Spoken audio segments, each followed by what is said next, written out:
If you feel like your energy, mood, and motivation changes week to week, it could be a sign that you need to start cycle tracking. So let's talk about how to work with your cycle instead of against it. In this video, we're going to be covering the menstrual phase, the follicular phase, the ovulatory phase, and the luteal phase, as well as how to align your habits, food, and lifestyle with each one. I personally have found cycle tracking to be the most helpful thing in my own life. I personally struggle with something called premenstrual dysphoric disorder, which means I feel each phase of my cycle so strongly. And depending on which phase of my cycle I'm in, it can completely change the course of my week. So not only has cycle tracking been extremely transformative for just the function of my month, but also it has really helped me better manage my PMDD. Cycle tracking has really helped me understand myself more deeply and also honor my needs instead of fighting them. So in a nutshell, cycle tracking is becoming more aware of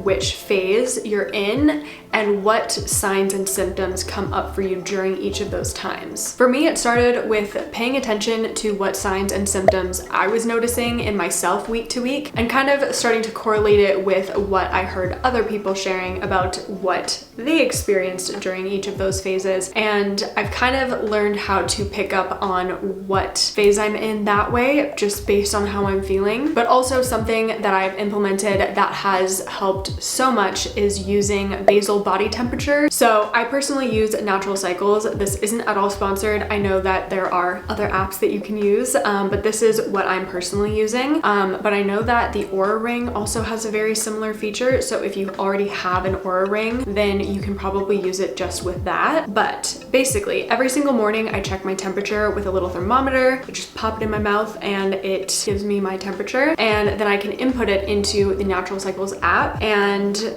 if I click here, it shows a graph of my temperatures changing over the course of my cycle. So basically, the start of the cycle is the menstrual phase, and here it shows that my temperature was above 97.8. And then as soon as my period ends, it starts to gradually decrease, and then it is below that midline, and that is when I'm in my follicular phase. And then as soon as my temperature then again rises and stays above the midline, that means I have been in my ovulation phase, and then it remains high throughout my luteal phase and my menstrual phase, and it comes down again. And that I have found extremely helpful because I can pretty much determine what cycle phase I'm in purely based on that graph. But you can also use other period tracking apps. I have formerly used Clue, and that worked really well for me. It doesn't use basal body temperature,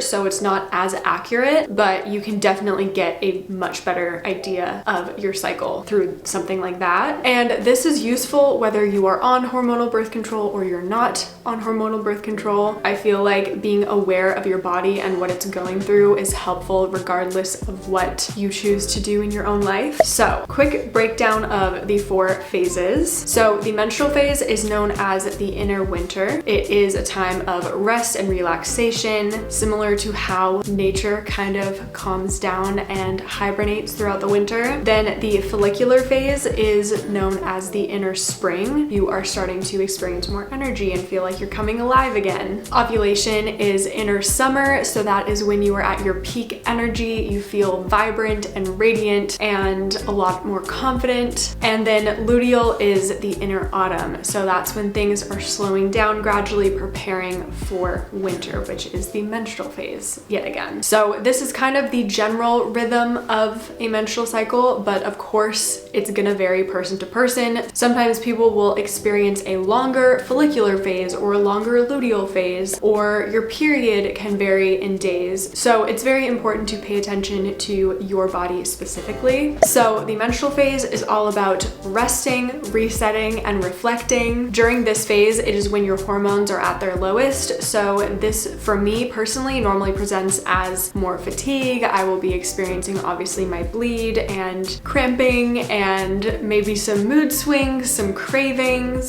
Some ways to better support yourself in the menstrual phase are resting more and not taking on extra tasks. Just kind of do what needs to be done, but be very mindful of your energy levels being lower. Gentle movement, such as just going for a walk or doing some light stretching, is really good. And then also journaling, some deep reflection, and also just paying attention to any insights that you might be gaining. For foods during the menstrual phase, you want to focus on iron-rich foods. So for me personally, I'm vegan, so that involves a lot of dark leafy greens and dates. But if you're not vegan, of course, I know meat is very high in iron. There are other ways, of course, but just do whatever works for you. But in general, focusing on very warming, nourishing foods, things like stews and roasted vegetables, things like that are really great. Also things that are naturally anti-inflammatory, so things like turmeric and ginger, whether that's in the form of a juice, a smoothie, or in a soup or stew, those are all really great for helping actually minimize inflammation in your body, which can help ease cramps. Little tip from me to you, I also have been using cramp bark, which I take in a supplement form, and that has helped my period pain drastically, and it's entirely natural, which I absolutely love. I try to be as holistic as possible. So if you are someone that struggles with cramps, definitely try that out. The other thing is magnesium rich foods. So things like dark chocolate, which you may be craving already. And as I mentioned, leafy greens are also really good for magnesium. So moving on to the follicular phase. This phase is all about your energy rising and new beginnings.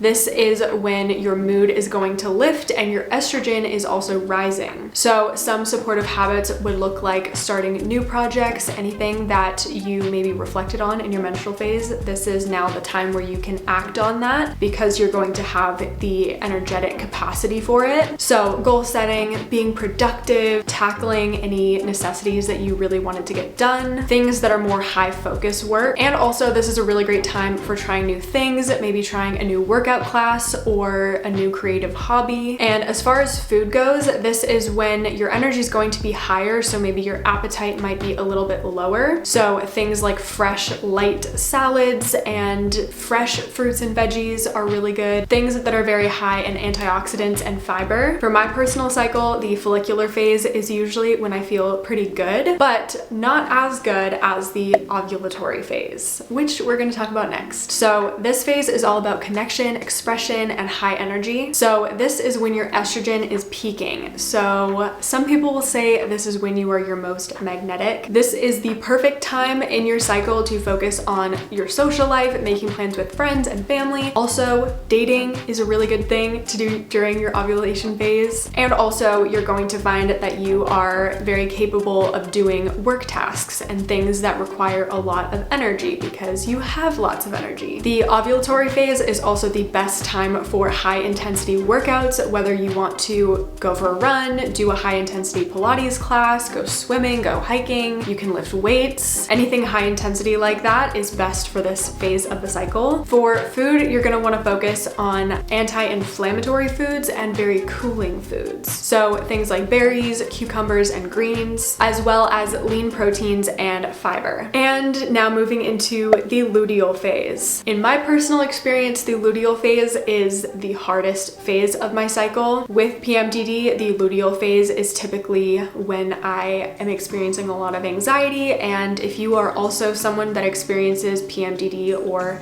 PMS, this is when that is going to flare up. But there definitely are some ways to manage that and make it a little bit easier for yourself. This time is all about winding down and focusing on self-care. This is when progesterone rises and your energy decreases. This is the time of your cycle where you're going to want to focus on finishing off tasks, kind of wrapping everything up and preparing yourself to slow down. Definitely prioritizing reducing pressure, and also you may find that you want to be a little bit more introverted and not have as much social time. And as I mentioned, definitely watching out for PMS. This is the time to nurture yourself and be very compassionate to yourself, because sometimes the PMS monsters come out and it's better to just focus on self-care and make sure that you're meeting your needs. Some food tips are focusing on complex carbs, B vitamins, as well as warm and very grounding foods. Something I also have found extremely important is